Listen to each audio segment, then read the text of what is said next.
Hello friends, आज के इस वीडियो में बहुत बहुत स्वागत है। और बसंत पंचमी के लिए आप सभी को बहुत बहुत बधाई। आप सभी बड़े ही श्रद्धा और भावना से बसंत पंचमी की पूजा भी कर रहे होंगे। तो आज इसी अवसर पर मैं वीडियो जो बनाने जा रहा हूँ, उस वीडियो का नाम है कर्णस्य दानवीरता, जो पाठ संस्कृत से लिया गया द्वादश पाठ है। तो उसी को हम बताने जा रहे हैं, एक्सप्लेनेशन करेंगे वन बाय वन करके। आप देखिए ध्यानपूर्वक, पुस्तक निकाल लीजिए और उसमें लाइन को मिलाने की कोशिश करिए। बहुत ही इंटरेस्टिंग चैप्टर है और इससे रिलेटेड क्वेश्चंस मैट्रिक बोर्ड में बहुत पूछे जाते हैं, इसलिए इसको ध्यान से सुनिएगा। और इसमें क्या होता है कि संक्षेपण लिखने के लिए कभी कभी आ जाएगा, हिंदी में लिखने के लिए रहेगा। संस्कृत का ही क्वेश्चन में रहेगा लेकिन हिंदी में लिखने के लिए रहता है, तो समझिएगा। और शुरुआत का कहाँ से इसको लिया गया है, कौन इसको लिखे हैं, ये सारी चीज़ें इंपॉर्टेंट होगी। तो जहाँ जहाँ इंपॉर्टेंस होगा उसको हम इंगित करते जाएंगे, आप उसको ध्यान करिएगा। अयम पाठ भासरचितस्य कर्णभार नामकस्य रूपकस्य भाग विशेष। यह जो पाठ है वह भास के द्वारा लिखा हुआ है। राइटर का नाम क्या है? भास। और उन्होंने एक पुस्तक लिखी थी, जो पुस्तक का नाम था कर्णभार नामकस्य। कर्णभार, उन्होंने जो पुस्तक लिखा वो कर्णभार था, और उसी कर्णभार में से कहानी निकाल करके डाला गया है कर्णस्य दानवीरता को। ठीक है, तो कर्णभार नामकस्य रूपकस्य भाग विशेष, यानी रूपक जो कर्णभार नामक था उसी से इसको लिया गया है। अस्य रूपकस्य कथानकम महाभारतात गृहीतम, मतलब इस रूपक में कथानकम महाभारतात गृहीतम, महाभारत का जो है से महाभारत से लिया गया। यह रूपक यानी कर्णस्य दानवीरता को कह लीजिए, या कर्णभार नामक जो रूपक था जो भास ने लिखा, वो भी कहाँ से लिया गया है? महाभारत से ही लिया गया। तो महाभारत से लिया जाने वाला चीज़ आपको बताए थे हम। गीता जो आप पढ़ते हो महाभारत से लिया गया है। जो हम लोग नीति श्लोक पढ़ते हैं वो महाभारत से, जो कि विदुर ने लिखा है, और ये भास ने लिखा है। तो कई टुकड़ों में इसको बांटे हैं लोग, लेकिन सबका स्रोत उद्गम कहाँ से है? महाभारत से। महाभारत युद्धे कुंती पुत्र कर्ण कौरव पश्चात युद्धम करोति। कह रहा है कि महाभारत युद्ध में कुंती पुत्र जो कर्ण था, पता होगा कि सूर्य का पुत्र था कर्ण, कौरव पक्ष के तरफ से युद्ध कर रहा था, अर्थात दुर्योधन के तरफ से सैनिक के रूप में कार्य कर रहा था।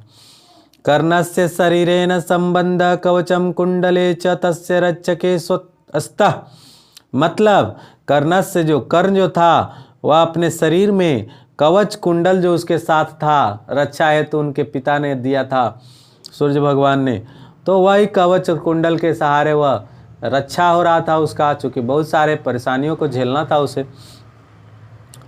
और जो कवच कुंडल उसकी रक्षा कर रहा था, उसी को लेकर के बहुत सारे लोग चिंतित थे कि कैसे लड़ाई में उसको पराजित किया जाएगा।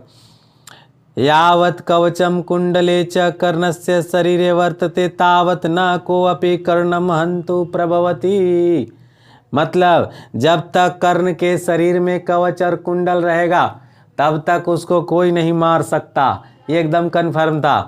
तो जब दुर्योधन के तरफ से लड़ाई कर रहा था तो तय ऐसा था ना कि उसको मरना तो जरूरी था, तो इसके लिए कुछ न कुछ तो प्रपंच रचना ही पड़ता।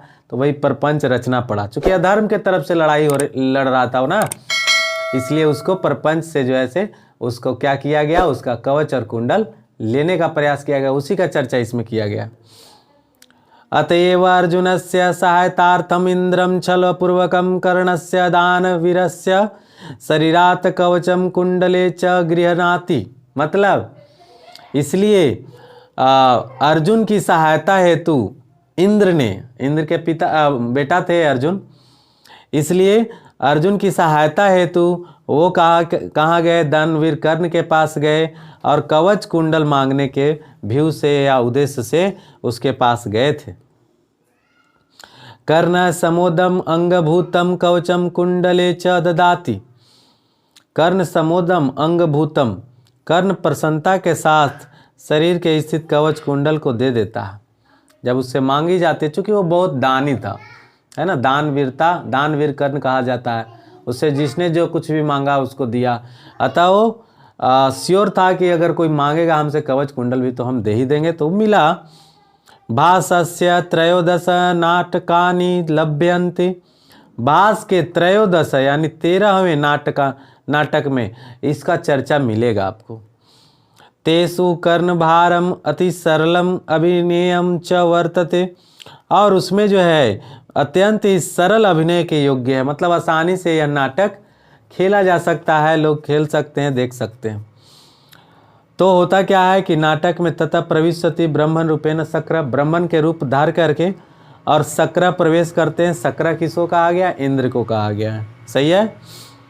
इस शक्र भो मेघा सुर्णैव निवर्त्य गच्छन्तु भवतः,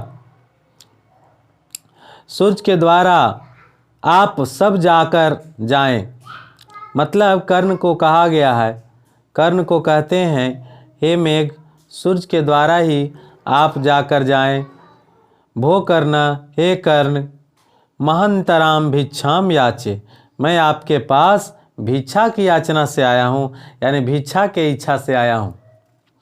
यानी वो कहते हैं इंद्र की मैं आपके पास किस लिए आया हूँ? भिक्षा के इच्छा से, यानी उनको कुछ मांगना था, लेना था, इसलिए वो वहाँ आए थे। कर्ण दृढ़ं प्रीतो अस्मि भगवन्, कर्णो भवन्तं मे स नमस्करोमि। दृढ़ं प्रीतो अस्मि भगवन्, कर्णो भवन्तं मे स नमस्करोमि। मतलब कर्ण जो है बड़ी प्रसन्नता पूर्वक उनको कहता है कि आपको मैं नमस्कार करता हूँ। ठीक है, मैं बहुत प्रसन्न हुआ भगवान कि आप हमारे घर आए और मैं आपको नमस्कार करता हूँ। शक्र आत्मगतम किम नु खलु मया वक्तव्यम, यदि दीर्घायु भवेति वच्छे दीर्घायुर्भविष्यति।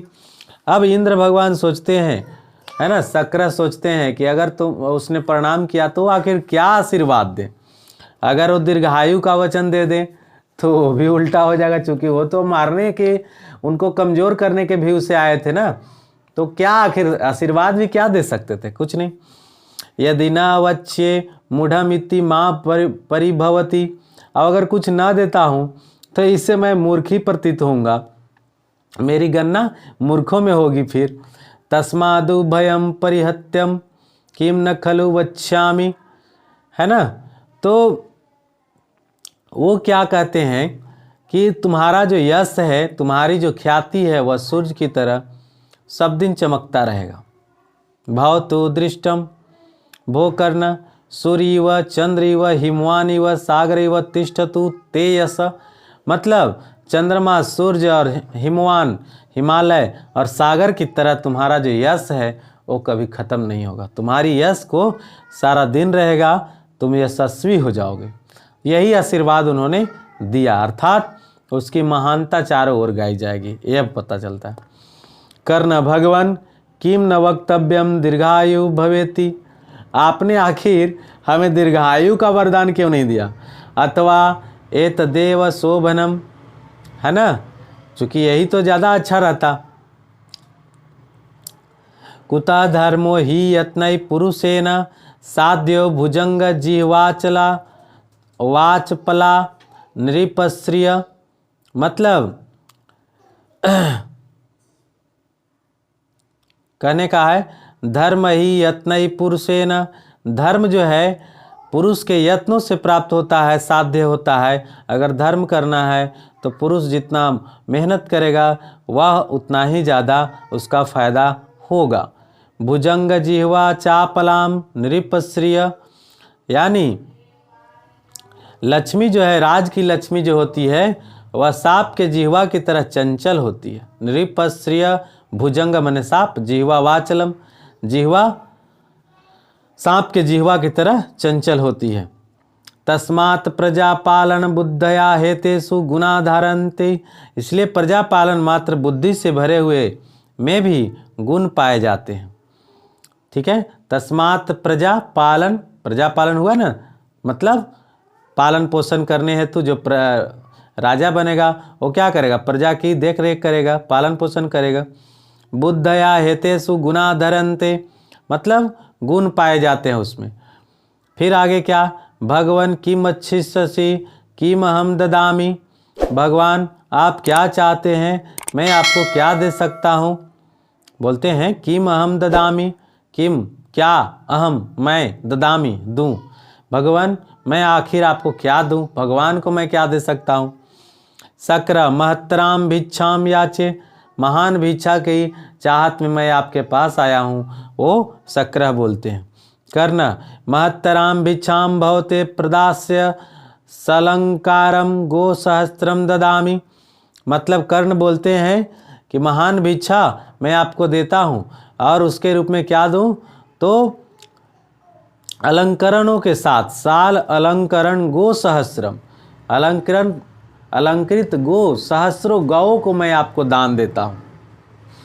तो क्या होता है, शक्र गो सहस्रमिति मुहूर्तकम क्षीरम पिबामी नेच्छामी कर्ण नेच्छामी, मतलब ये सहस्र गायें, 1000 गायें कुछ क्षणों तक ही मैं दूध पीऊँगा, नहीं चाहता हूँ, मैं क्या करूँगा, नेच्छामी कर्ण नेच्छामी, मैं इसका क्या करूँगा।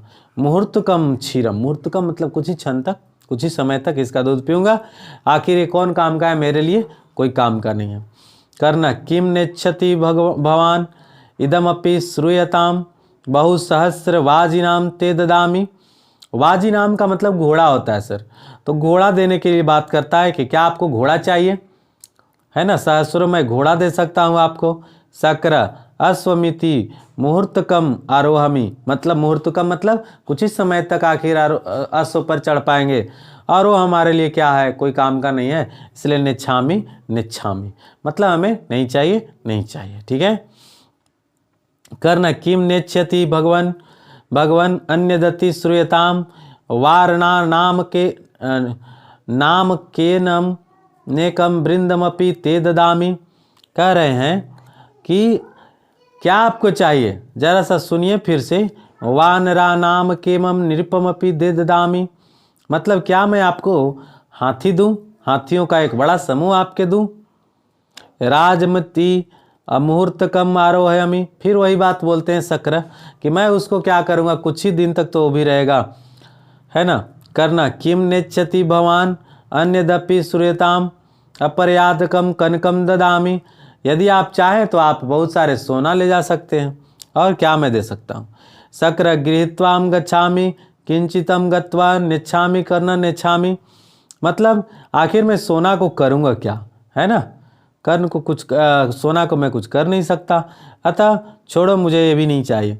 कर्ण तेन ही जित्वा पृथ्वीम ददामी, तो फिर मैंने जितना जीता हूँ पृथ्वी पर युद्ध कर करके वो सब कुछ मैं आपको दे देता हूँ।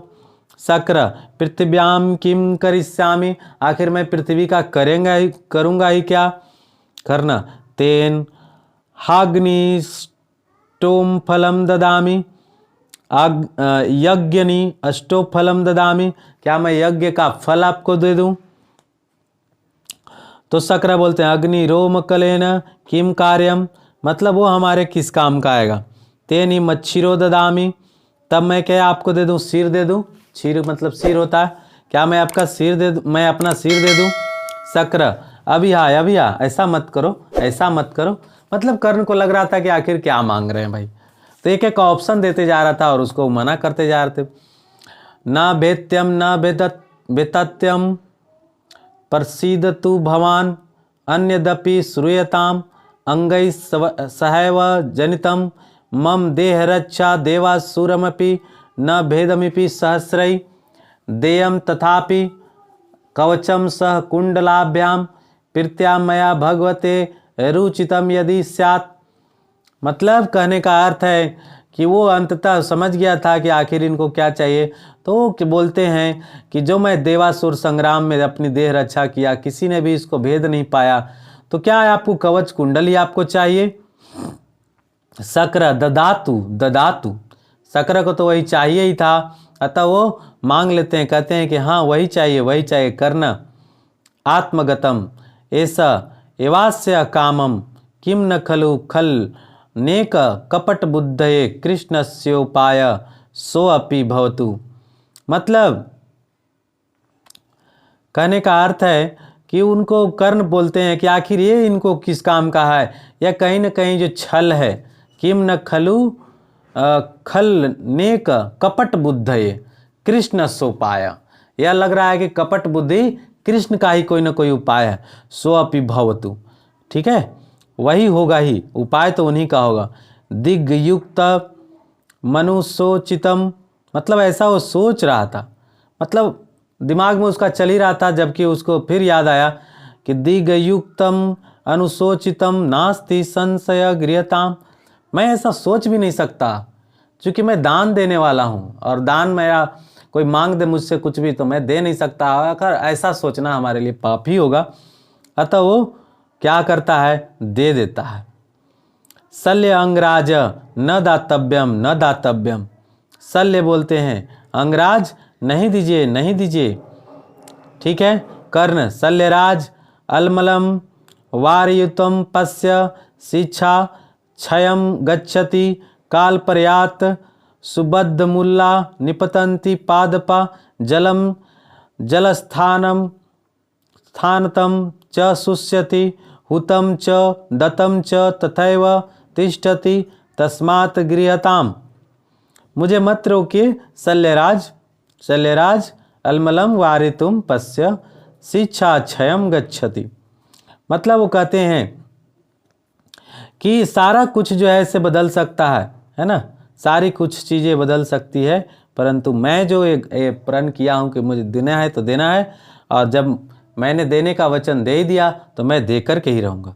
और इस प्रकार से कहानी खत्म हो जाती है और वो उनको ये अपना कवच और कुंडल दे देते हैं।